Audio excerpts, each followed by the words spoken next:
This is for educational use only.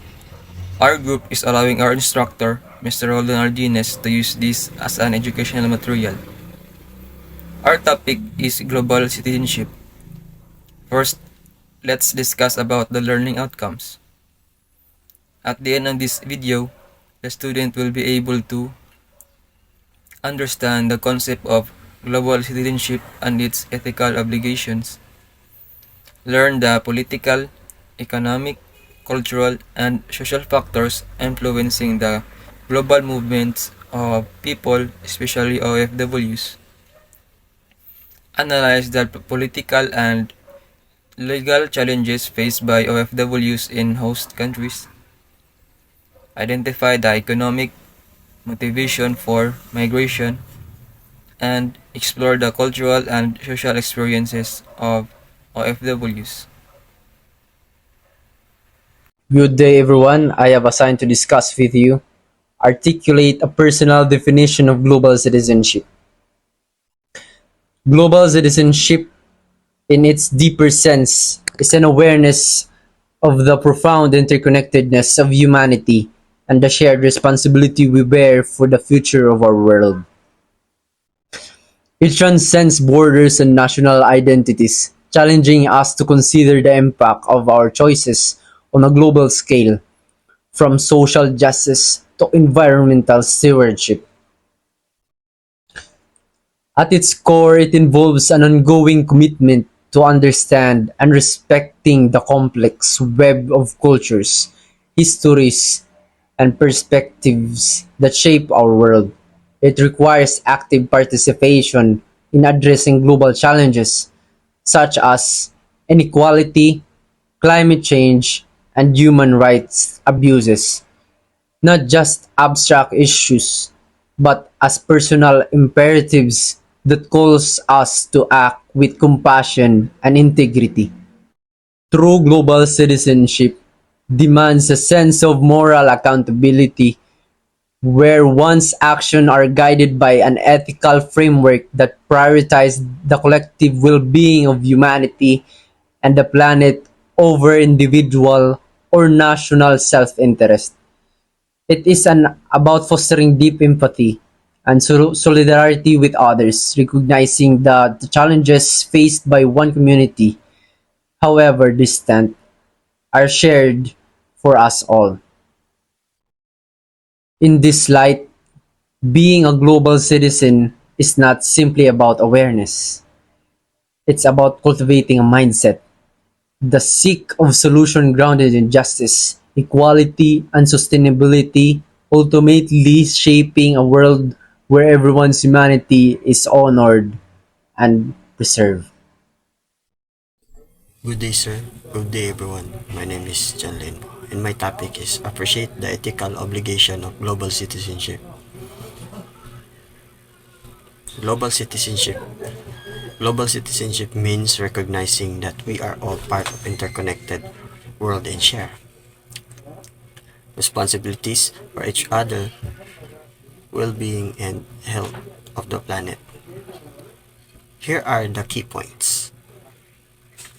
Human rights. Human rights, global citizens should stand up for everyone's rights, no matter where they live, and oppose injustice and discrimination. Social justice. It's important to work towards fairness and equal opportunities, helping reduce poverty and inequality. Environmental responsibility. We have a duty to protect environment support, to sustain practices, and addressing issues like climate change. Cultural respect. Global citizens respect different culture, promoting understanding and rejecting prejudice. Global participation. Staying informed and involved in global issues, from peace, international policies, is part of being responsible global citizen. Common good. Decisions should be made with well-being of everyone in mind, not just personal or local interests. solidarity. We must work together across borders to solve global problems and support those in need during crisis. Ethical globalization. Global citizens should advocate for fair practices in the global economy that protect people and the environment.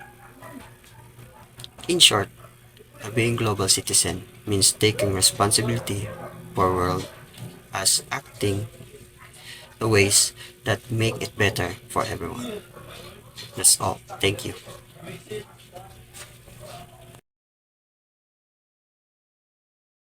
Overseas Filipino workers, or OFWs, often find themselves vulnerable to the political dynamics of their host countries, as well as the quality of diplomatic relations between the Philippines and these nations. The political stability of a host country can significantly impact OFWs' safety and job security. For instance, during times of political unrest or conflict, OFWs may face threats to their well-being and may need to rely on evacuation or support from their home government. Moreover, government policies regarding migration and labor protection laws play a crucial role in shaping the experiences of OFWs. These policies can dictate the level of rights and protections afforded to workers abroad, influencing their working conditions and overall treatment. Visa regulations are another critical aspect. Restrictive or overly complicated visa processes can limit opportunities of OFWs and increase their susceptibility to exploitation. In times of crisis, abuse, OFWs often look to Philippine government for advocacy and support. The effectiveness of this support can vary widely depending on the responsiveness of the government and the existing diplomatic ties. Ultimately, the interplay of these factors, political stability, labor laws, and government support, determines the rights and well-being of OFWs, making their situation a complex and multifaceted issue that deserves careful attention and action. The global movement of overseas Filipino workers, or OFWs, is driven by economic factors, political instability, and the pursuit of better opportunities. OFWs migrate to more developed countries, particularly in sectors like healthcare and domestic work, sending remittances that significantly boost the Philippine economy. However, migration also brings cultural challenges, including family separation, the need to adapt to new cultural norms, and occasional experiences of racial discrimination. Despite these difficulties, OFWs often build strong support networks abroad, relying on their community and faith for emotional strength, while maintaining their cultural values. Culturally, OFWs both preserve and share Filipino traditions, acting as cultural ambassador in their host countries. They introduce elements like food, hospitality, and religious practices to new communities while fostering cross-cultural understanding. The impact of migration also shapes Filipino family dynamics, creating transnational families and affecting traditional family structures. At the same time, OFWs contribute to cultural diversity of their host countries, enriching them while navigating the complexities of dual identities. Through resilience and a strong sense of bayanihan, OFWs embody the global spirit of the Filipino culture.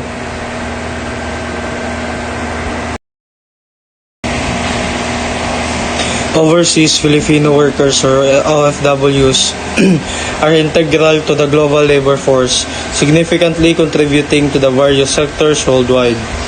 Their migration is often driven by economic aspirations, leading them to roles in healthcare, domestic work, construction, and maritime industries across regions such as the Middle East, Europe, North America, and Southeast Asia.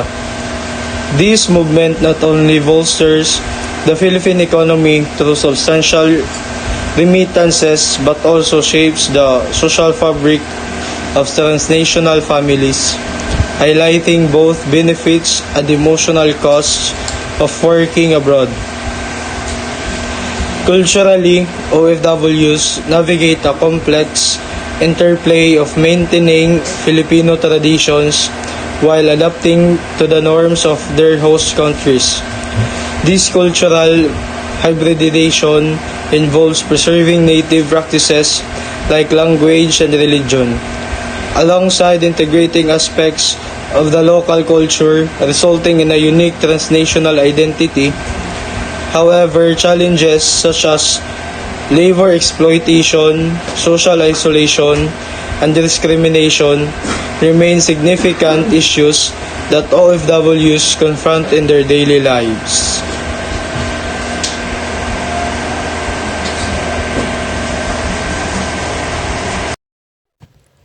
The global movement of overseas Filipino workers (OFW) is influenced by key social factors: economic need.